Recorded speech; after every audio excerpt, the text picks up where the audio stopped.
Un mot de conclusion pour vous, Jean Lassalle? Oui, c'était un débat catastrophique, absolument indigne de la France, absolument indigne de France Télévisions et de vous. Jean Lassalle.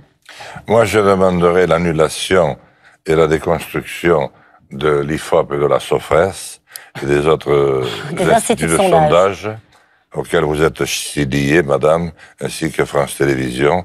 Après, qu'est-ce que vous voulez, j'ai passé une présidentielle où j'ai été systématiquement classé derrière le Parti Socialiste et le Parti Communiste, qui avait 3 fois plus de parole qu'eux, et au final, j'ai fait 2 fois plus de voix qu'eux. Donc, tout ça est de la foutaise. Et après, je comprends que l'ancien patron de l'IFOP puisse écrire l'archipel français. Il y contribue largement. C'est une escroquerie intellectuelle et c'est un mensonge intellectuel pour lesquels il faudrait les poursuivre d'urgence et peut-être vous avec. Donc, c'est la mesure que vous proposez pour changer la vie des Français. D'accord. Ça les changera beaucoup. Très bien. Jean Lassalle, sur cette question. Oh, je ne vais pas y passer très longtemps. Je pense que c'est la dernière fois qu'on vote pour les élections européennes. Pourquoi? D'abord, quand on voit l'ardeur. Si vous pouviez voter à vous... Mais je vous pose une question. Non, mais je réponds, monsieur. Pas besoin de vous. Donc... Pourquoi ce seraient les dernières élections européennes? Mais vous allez me laisser parler, oui? Allez-y. Bon, merci. Je dis que vu l'ardeur que met le président de la République à nous mettre la flamme olympique, à nous mettre des événements partout, il a surtout envie que ça se passe le plus rapidement possible et qu'on en sorte. L'Europe va s'effondrer d'elle-même. Regardez le pacte franco-allemand qui était quand même le timon, l'axe fort. Regardez ce qu'il représente et regardez tous les pays qui tirent à U et à dia. Je pense que c'est la dernière élection européenne compte tenu du fait que tout le monde s'en fout. Au niveau national, bien sûr, et au niveau européen, on n'en est pas loin. Je vous pose pas la question de plus ou moins d'Europe, du coup. Non, c'est pas utile, bon, madame. Okay, très bien. Vous voulez intervenir, Jean Lassalle? C'est-à-dire compte tenu du retard que oui, j'ai. c'est pour ça que je vous donne la parole, allez-y. Bon. Eh bien, nous vivons dans un monde archi-financiarisé, archi-mondialisé, qui aurait dû faire l'objet des principaux débats pour l'élection européenne. Il n'en a pas été dit un seul mot. La France a une situation singulière, compte tenu de son ancien passé colonialiste et du fait que la Méditerranée est de l'autre côté. Donc, nous avons effectivement un certain nombre d'immigrés, mais il y a les lois qui existent. Pourquoi ne les applique-t-on pas? Qu'est-ce qu'on attend? Deuxièmement, à Calais, Willy Schem, mon coéquipier de l'Alliance rurale, voit tous les jours des hommes et des femmes qu'on disperse, ils vont passer en Angleterre, et ils ne veulent pas rester là, et on ne fait rien. Et puis enfin, qui est-ce qui fait venir le plus d'immigrés? Mais c'est les pouvoirs publics, c'est l'État.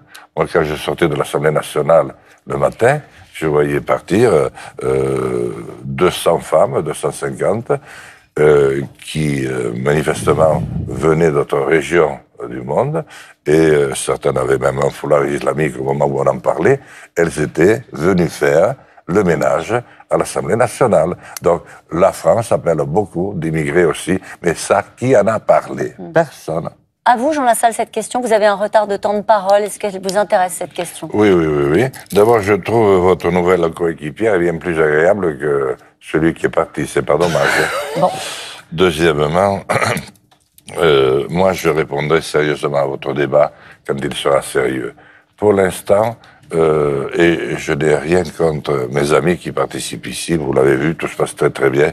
Heureusement, nous sommes un petit peu intelligents, sinon personne ne serait venu à votre émission.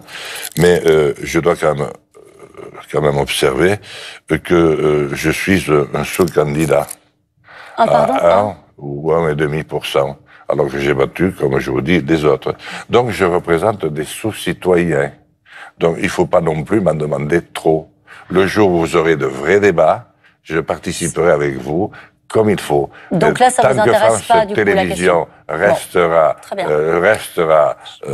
telle qu'elle est. Je veux dire, alors, très bien. Alors, s'il y a des gens qui ont envie de répondre à la question, peut-être Pierre Laroutourou sur ce choix... Vous pouvez me laisser terminer, madame? J'ai beaucoup de retard. Ah ben oui, mais alors allez-y. Ah mais alors, ne me coupez pas. Ah ben non, mais vous me dites que ça vous intéresse pas, cette question. Non, ça m'angoisse pas. Ne vous mettez pas à faire de la psychiatrie, de la psychologie. Bon, il y a assez de quoi faire. Loin de moi cette idée. S'il vous plaît. Bon, nous avons créé une liste, l'Alliance rurale, pour offrir une nouvelle offre à l'ensemble des Français. Et la ruralité n'est pas un point fixe. La ruralité s'adresse aussi au 16e arrondissement, où il y a chacun a un arrière-grand-père qui vient de la campagne. Or, aujourd'hui, la campagne est en train de mourir totalement. Et de quoi meurt-elle? Vous le savez aussi bien que moi, d'un abandon total. Et le pire, c'est de sentir complètement d'un abandon, oui, des pouvoirs publics. Où sont passés les services publics? Où sont passées les maternités? Qu'est-ce que c'est devenu? En quoi l'Union européenne et ceux qui ont agi de peu ou de loin? Rien du tout. Donc, nous avons, avec l'Alliance rurale, je pense, la capacité de montrer à vous-même et à ces sondeurs d'opinion que le vrai peuple va voter dimanche et qu'il va remettre le clocher au milieu du village. Et vous leur proposez quoi?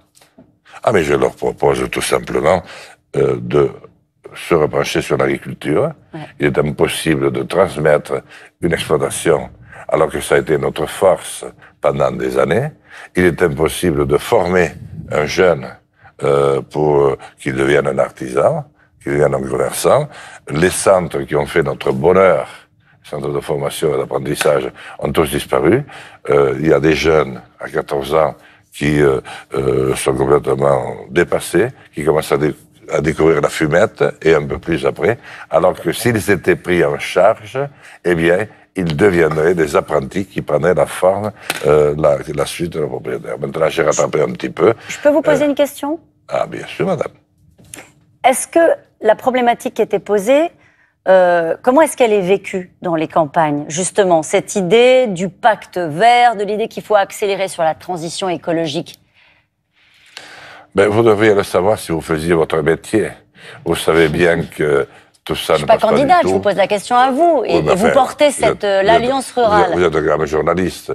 Écoutez, le fait d'être pris pour un salaud parce que vous avez un moteur diesel dans nos campagnes, ça ne fait plaisir à personne. Hein. Donc il faut ralentir sur le pacte vert. Et quand on ment aussi impunément, qu'on le fait avec les batteries électriques, avec le lithium qu'il faut acheter aux Chiliens, qui veulent nous vendre des pommes, etc., etc., nous mentons comme des arracheurs de dents. Alors le jour où le débat redeviendra s'il doit être, je reparlerai. Un mot de conclusion pour vous, Jean Lassalle? Oui, c'était un débat catastrophique, absolument indigne de la France, absolument indigne de France Télévisions, et de vous. Moi, je veux simplement dire que l'Alliance rurale va proposer d'organiser un processus de résistance à Bruxelles ou à Strasbourg pour sortir de cette triste affaire dans laquelle nous sommes engagés. Mais par pitié, il est minuit, nous sommes des petits candidats, nous représentons des sous-électeurs. Ayez au moins un petit mot pour eux, vous, la télévision nationale. Mon Dieu, que c'est triste de participer à cette émission. Merci à vous.